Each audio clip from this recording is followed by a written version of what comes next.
नमस्कार, आप देख रहे हैं द राइट न्यूज और मेरा नाम है सुप्रिया। आज हमारे साथ again I am welcoming mister Ashwani ji, जो हमारी जो सीरीज चल रही है मैरिज, पीस और प्रेशर पे, आज उसका एपिसोड 6 है। हम कुछ क्वेश्चंस और भी डिस्कस करने वाले हैं जो काफी इंसाइटफुल रहेंगे, और उसके लिए हम चाहते हैं कि आप भी प्लीज अपने कमेंट्स में बताइएगा आपके जो क्वेश्चंस होंगे या कोई और टॉपिक जो हम मिस कर रहे होंगे। तो आज का टॉपिक हम शुरू करते हैं, विच इज आई बिलीव कि आजकल जो लोग शादी में ना वैलिडेशन सीख करते हैं रादर देन हैविंग पेशेंस। तो आपको क्या लगता है, इज इट ऑल ट्रू, और ये सब ऐसी बातें हैं जिन पे बिलीव नहीं किया जा सकता? Yeah, Shivaji, thank you again for having me. Okay, yeah, correct. This is also एक another aspect है. Validation हर एक relationship में ज़रूरी नहीं है, but human tendency we tend to seek validation. तो उसका रेमेडी यही हो सकती है कि देखिए, जैसे every relationship you have certain expectations, और जब आप उन एक्सपेक्टेशंस पे खरा उतरते हो then you seek validation. But उसका अप्रोच ऐसा होना चाहिए कि देखिए, every role whether it's a couple or any relationship, तो आप you just need to give your best. But problem क्या होती है कि the moment we give our best और we think that we are giving our best, उसके बाद we start seeking validation, which is incorrect, क्योंकि no, I mean there can be multiple reasons why you don't get validation. कभी मिलती भी है, कभी नहीं मिलती है, but then what happens जब आपको validation नहीं मिलती है, sometimes you tend to get bogged down and you just become low, और उसकी वजह से ना relationship में बहुत problem आ जाते हैं. So I think the idea is to just give your best, be the best version of yourself, understand the relationship that you are in, or don't look for validations. I think the point that you have raised is a very true point, and which is very valid, and I think we all need to work on it. Validation people do seek, but I think just go for it. Don't expect validations and all. I think just be yourself. I agree, क्योंकि लोग खुद का काम कर रहे हैं, जैसे अपनी लाइफ जी रहे हैं, फिर देन दे थिंक, क्योंकि we all are human as you said, तो ह्यूमन टेंडेंसी है कि we expect, we seek validation की हाँ अच्छा आज मैंने ऐसा काम कर लिया तो they should appreciate, they should say something.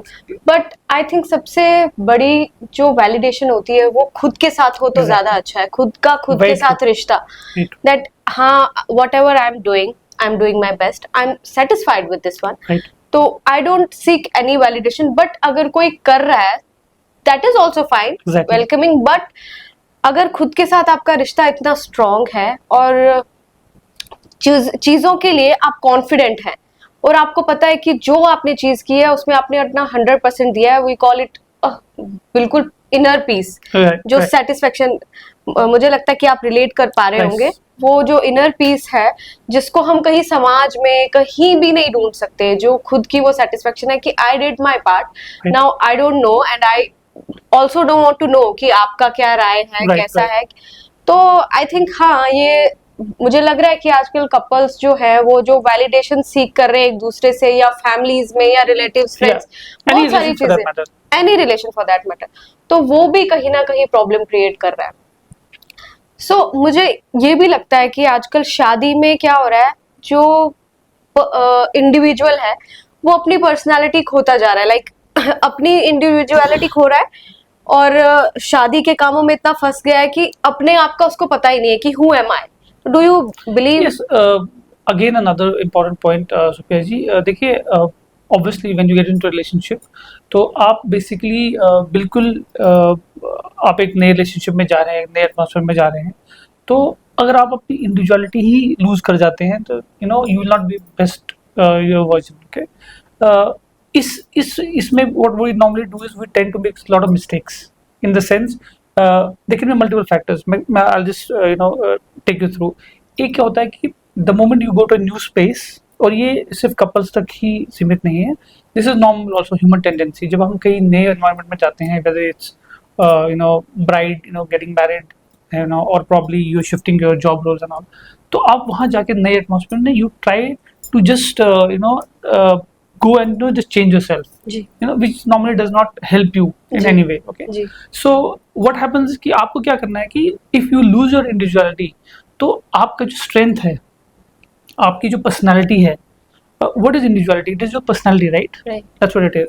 तो वो चीज़ अगर आप lose कर जाते हो, तो obviously you will definitely have issues. You will not be your best version. जी हम बोलते हैं कि whenever you be in any kind of relationship, be true to your personality. जी तभी आप जाके ना you can contribute to relationship. But अगर आप अपनी individuality ही lose कर दी, उसकी वो क्यों करते हैं? Either to please people or to create an impact. But what I suggest normally is that whenever you go to a new environment, whether it's work environment or अगर जिस बात में हम बात कर रहे हैं कपल को उसके बारे में, तो you should go and first observe things, give yourself time. हम इम्पैक्ट क्रिएट करने के रश में या एक किसी भी रश में आके हम ना basically try to create different expectations from ourselves. We trying to change it. The whole idea is to remain yourself, be the best version of yourself. Don't lose your individuality, and let it go. Be slow. तो जो impact हम create करने के चक्कर में जो हम अपनी इंडिविजुअलिटी जो लूज करते हैं, very truly said, is something which is very worrisome. Yes beautifully said कि अपनी इंडिविजुअलिटी को खोना नहीं चाहिए, क्योंकि शादी में कहीं ना कहीं मुझे लगता है प्रॉब्लम आती है. सबकॉन्शियस माइंड में you feel that no I don't feel anything, I am not insecure, but मुझे लगता है कहीं ना कहीं फिर वो दिमाग में जो चल रहा होता है वो कहीं ना कहीं किसी बात पे या कभी आर्ग्यूमेंट या डिस्कशन में आ ही जाती है सामने. क्योंकि जब हम किसी पार्टनर के साथ होते हैं शादी के बाद, जब हम अपने आप को चेंज करने की सोचते हैं दैट चलो ठीक है मैं चेंज कर लेती हूँ खुद को, I will live in his world, उनकी फैमिली को एक्सेप्ट करना, तो इसमें हमारी कहीं ना कहीं लड़कियां अपनी इंडिविजुअलिटी खो देती है. फॉर दैट मैटर लड़के भी कभी कभी ऐसा होता है कि वो भी चेंज होना चाहेगा, लड़की भी चेंज होना चाहेगी, बट उस चक्कर में क्या होता है कि वो दोनों की खुद की इंडिविजुअलिटी कुछ रहती नहीं है, एंड देन वो कुछ अलग बन जाते हैं. फिर इसमें बेसिकली अगर दो एस्पेक्ट, एक तो यार आपका रोल क्या, आपका अप्रोच क्या है, बट इसमें अगर हम कपल्स की बात करें जो कि मेजरली जॉइंट फैमिली में रहते हैं, उसमें आपके इन लॉज का भी एक बहुत बड़ा रोल बनता है. But like I said, you do not have any control over it. ठीक है, तो उनका भी, I mean since everyone our audience is broader, तो उनका भी एक रोल बनता है. I request them as well to make them feel comfortable as well. But आपका रोल वही है कि आपको अपना बेस्ट वर्जन रहना है. तो you can not control the people that you are living with. तो उनका ही बहुत इंपॉर्टेंट रोल है, but sadly you don't have any control on that. But the best thing what you just mention is to don't lose your individuality. That's what it is. Individuality lose करोगे तो फिर ऐसा लगेगा कि you are changing yourself, and then you feel मुझसे ये काम थोपा जा रहा है मुझ पे. I don't want to do this, I am not this kind of personality, but still I have to behave like one. So don't ever lose your individuality, which is your personality. Whatever you are, be true to yourself. Also I would like to ask you that what do you think financial transparency जो है वो trust factor होना चाहिए या personal interest होना चाहिए? Like it is a personal choice होना चाहिए एक कपल के बीच में, या एक ट्रस्ट के फैक्टर पे चलता है that you do this, I'll handle my part? सो जी देखिए, ये ना बहुत डेलिकेट टॉपिक है इन द सेंस कि मेजरली अगर आप देखिए तो एक नोशन ऐसा होना चाहिए कि finance should be the last thing, because we are all emotional, we are human, right. But sadly I mean this is also one of the very important thing जो कि we tend to ignore. Absolutely. क्योंकि I tell you the reason why. Obviously when you get into a relationship, emotions is the first thing.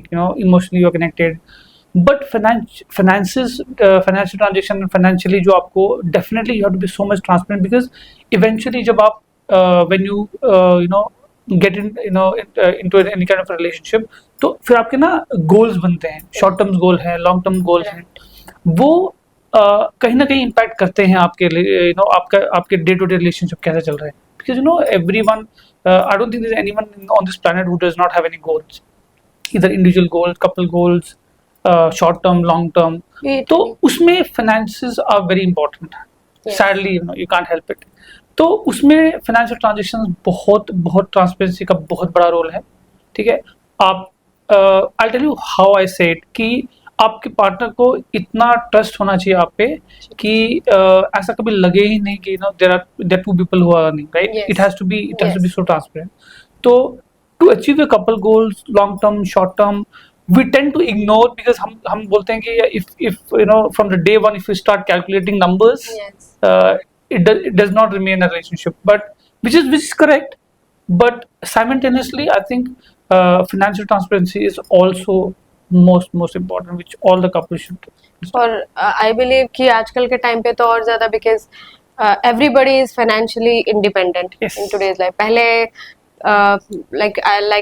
I had mention पहले कि girls पहले dependent होती थी, तो अब ऐसा नहीं है. Yes. अब both are equally Right. Independent, तो सब अपना अपना देख रहे हैं. बट शादी में ये discussion that economically I will handle my part, boys अपना हैंडल करते हैं. Very wrong. इस चीज में ऐसा होता है कि अगर दोनों कपल एक म्यूचुअल अंडरस्टैंडिंग पे आए कि what is our thought process, how can we handle our finances, how much, I think इसमें transparency, if you are a couple, I Has also to be. Believe yes, transparency is not कि मैं कुछ चीजें this is mine and this is yours. No. Definitely yes, not. Definitely definitely not. आपके अपने पैसे, that I agree कि कुछ ऐसे पैसे होते हैं जो, ऐसा नहीं है कि हम वो नेगेटिव सेंस में बोल रहे हैं So कि basically, I don't think ये इसमें आपके मेरे आ सकते हैं, but Yes. उसमें क्या होता है कि आपके ना, देखिए आप रिलेशनशिप में तो है, बट आपके इंडिविजुअल आपके ना आपके लाइक्स और डिसलाइक्स हैं. जी. So I think